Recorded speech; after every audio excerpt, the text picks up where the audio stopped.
Welcome to Power Play India. Don't forget to like, share and subscribe for more content.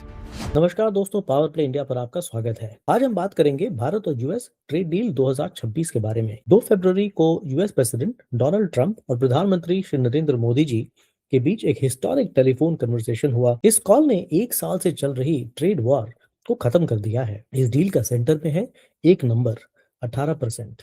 लेकिन दोस्तों, ये deal सिर्फ tax कम करने के बारे में नहीं है। इसके पीछे $500 बिलियन 500 बिलियन डॉलर का जुआ है और रशियन ऑयल की पॉलिटिक्स है। आइए समझते हैं ये डील भारत के लिए हिस्टोरिक जीत या एक महंगा समझौता। सबसे पहले ब्रेकिंग न्यूज क्या है? 2 फरवरी 2026 को अनाउंस हुआ कि भारत और यूएस अब रेसिप्रोकल टैरिफ एग्रीमेंट पर काम करेंगे। प्रेसिडेंट ट्रंप ने इसे मैजिकल कहा। प्रधानमंत्री मोदी जी ने इसे वंडरफुल अनाउंसमेंट बताया।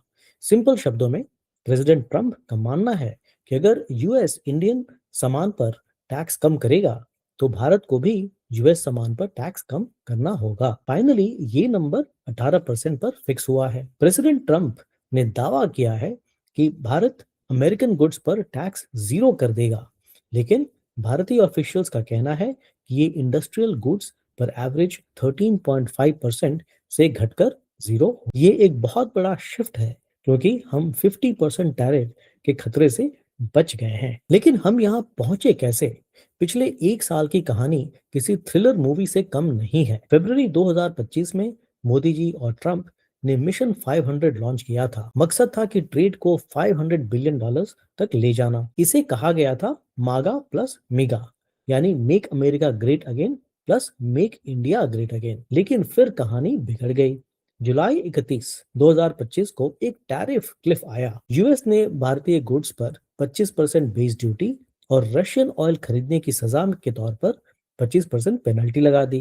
टोटल टैक्स हो गया 50%। भारत के टेक्सटाइल और इंजीनियरिंग सेक्टर्स बर्बाद होने की कगार पर थीं। ये डील उसी तबाही को रोकने के लिए साइन हुई है। अब आप सोचेंगे कि 18% टैक्स ही क्यों, 0 क्यों नहीं? दोस्तों, ग्लोबल ट्रेड में सब कुछ रिलेटिव होता है। ये 18% का रेट भारत को अपने पड़ोसियों से आगे निकाल देता है। देखिए, चाइना पर यूएस की टैक्स है 34%। वियतनाम, जो हमारा सबसे बड़ा कॉम्पिटिटर है, उस पर टैक्स है 20% और भारत पर अब लगेगा सिर्फ 18%।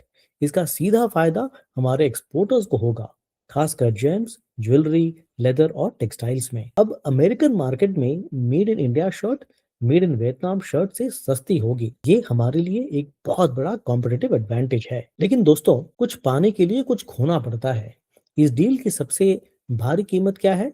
Russian oil. प्रेसिडेंट ट्रंप ने क्लियर कर दिया है, अगर भारत को ये डील चाहिए तो रशियन ऑयल खरीदना बंद करना होगा। उन्होंने कहा कि इससे यूक्रेन वॉर खत्म होगी। अब तक भारत अपनी जरूरत का 40% ऑयल रशिया से डिस्काउंट पर खरीदता था, 15 से 25 सस्ता पर बैरल। अब हमें रशिया को बाय बाय बोलकर यूएस और वेनेजुएला से महंगा ऑयल खरीदना पड़ेगा। एक्सपर्ट्स का कहना है कि इस शिफ्ट से भारतीय मैन्युफैक्चरर्स पर सालाना 8 बिलियन से 12 बिलियन का एक्स्ट्रा खर्चा आएगा। ये इन्फ्लेशन बढ़ा सकता है। टैक्स कम करने के बदले भारत ने अमेरिका को क्या वादा किया? वादा है $500 बिलियन की शॉपिंग का। भारत ने कमिट किया है कि वो यूएस से हेवी क्वांटिटी में सामान खरीदेगा। इसमें 3 चीजें मेन है। पहला, एनर्जी, यूएस से ऑयल, एलएनजी और कोल आएगा। दूसरा, डिफेंस और एरोस्पेस, हम यूएस से सर्वेलेंस ड्रोन्स, जेट इंजन्स और बोइंग के हवाई जहाज खरीदेंगे। और तीसरा, टेक्नोलॉजी, इलेक्ट्रॉनिक्स और टेलीकॉम इक्विपमेंट।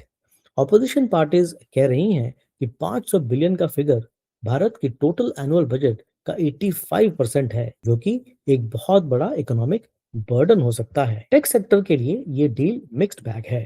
अच्छी खबर ये है कि इलेक्ट्रॉनिक्स मैन्युफैक्चरिंग के लिए ये गोल्डन ईरा है। एप्पल और सैमसंग जैसे कंपनीज के लिए भारत चाइना से अच्छा और स्ट्रॉन्ग ऑल्टरनेटिव बन गया है। हमारा टारगेट है इलेक्ट्रॉनिक्स ट्रेड को 100 बिलियन तक ले जाना। आईफोन एक्सपोर्ट्स ऑलरेडी रिकॉर्ड तोड़ रहे हैं। आईटी कंपनीज जैसे टीसीएस, इन्फोसिस, विप्रो, टेक महिंद्रा के लिए ये डील स्टेबिलिटी लाएगी। लेकिन एक डर है, जनरेटिव एआई, जेन एआई जिसे कहते हैं, और agentic AI. Generative AI coding jobs को ऑटोमेट कर रहा है, तो आईटी सेक्टर को वैसे ही प्रेशर झेलना पड़ रहा है। डील से बस थोड़ी राहत मिलेगी। अब बात करते हैं दवाइयों की, मेडिसिन की। भारतीय फार्मा कंपनीज के लिए ये मदर ऑफ ऑल डील्स हो सकती है। यूएस मार्केट में हमारी जेनेरिक मेडिसिन की कॉम्पिटिटिवनेस 30 से 35% बढ़ जाएगी। ये बिजनेस के लिए बहुत अच्छा है, लेकिन एक रिस्क है। डील के बदले में यूएस चाहता है कि भारत अपनी इंटेलेक्चुअल प्रॉपर्टी आईपी लॉज को सख्त करे। एक्सपर्ट्स वार्न कर रहे हैं कि अगर हमने यूएस बिग फार्मा कंपनीज की बात मानी तो भारत में आम आदमी के लिए दवाइयां महंगी हो सकती हैं। हमें प्रॉफिट और पब्लिक हेल्थ के बीच बैलेंस बनाना होगा। सबसे सेंसिटिव मुद्दा दोस्तों है खेती और किसान। US agriculture secretary Brooke Rollins ने साफ कहा है कि वो भारत में अमेरिकन आलमंड्स यानी बादाम, वॉलनट्स, एप्पल्स और डेयरी बेचना चाहते हैं ताकि उनका 1.3 बिलियन डॉलर्स का ट्रेड घाटा खत्म हो। यही बात भारतीय किसानों को डरा रही है। अगर सस्ते अमेरिकन सेब और दूध भारत आ गए तो हमारे छोटे किसानों का क्या होगा? हालांकि मिनिस्टर पीयूष गोयल जी ने भरोसा दिलाया है कि वीट यानी गेहूं और राइस जैसे सेंसिटिव सेक्टर्स को प्रोटेक्ट किया गया है, पर farmers first versus America first की टकरार अभी बाकी है। दोस्तों, अगर आप स्टूडेंट हैं या आईटी इंजीनियर हैं तो ये चीज ध्यान से सुनिएगा। ट्रेड आसान हुआ है पर अमेरिका जाना मुश्किल हो गया है। 27 फरवरी 2026 से H1B वीजा के नए रूल्स लागू हो रहे हैं। उसमें क्या चेंजेस हैं? लॉटरी खत्म हुआ, अब लक नहीं सिर्फ हाई सैलरी और हाई स्किल्स चलेंगे। दूसरा, $100,000 की फीस। एक नया प्रोजेक्ट फायरवॉल रूल आया है जिसके खिताब H1B पिटिशन पर $100,000 यानी करीब 90 लाख रुपए का सरचार्ज लग सकता है। इसका मतलब है कि एंट्री लेवल इंजीनियर्स को यूएस जाना लगभग नामुमकिन है। ये एक मोबिलिटी लॉकजैम है जहां गुड्स तो बॉर्डर क्रॉस कर सकते हैं पर लोग नहीं। लेकिन भारत ने हाथ पर हाथ रखकर इंतजार नहीं किया। सरकार ने एक बहुत स्मार्ट गेम खेला जिसे कहते हैं फेमस 5। पिछले 12 महीनों में भारत ने 5 बड़े डील साइन किए हैं। European union, EU, UK, Oman, New Zealand और अब अमेरिका, यूएस। मजेदार बात यह है कि भारत ने ईयू के साथ डील 27 जनवरी को साइन की और उसके ठीक 6 दिन बाद यूएस डील साइन हुई। एक्सपर्ट्स कहते हैं कि यूएस डर गया था कि कहीं वो पीछे ना रह जाए, इसलिए उन्होंने जल्दी में हाँ कर दी। ये भारत की स्ट्रेटेजिक हेजिंग की जीत है। तो फाइनली हिसाब लगाते हैं, कौन जीता कौन हारा। दोस्तों, विनर्स हैं टेक्सटाइल और ज्वेलरी। 18% टैक्स होने से एक्सपोर्ट्स भागेंगे। Smartphone makers, Apple company Bharat से मैसिव एक्सपोर्ट करेगी। स्टॉक मार्केट, निफ्टी और सेंसेक्स ने डील के बाद रिकॉर्ड जंप मारा। अब लूजर्स कौन है? स्टूडेंट्स और इंजीनियर्स।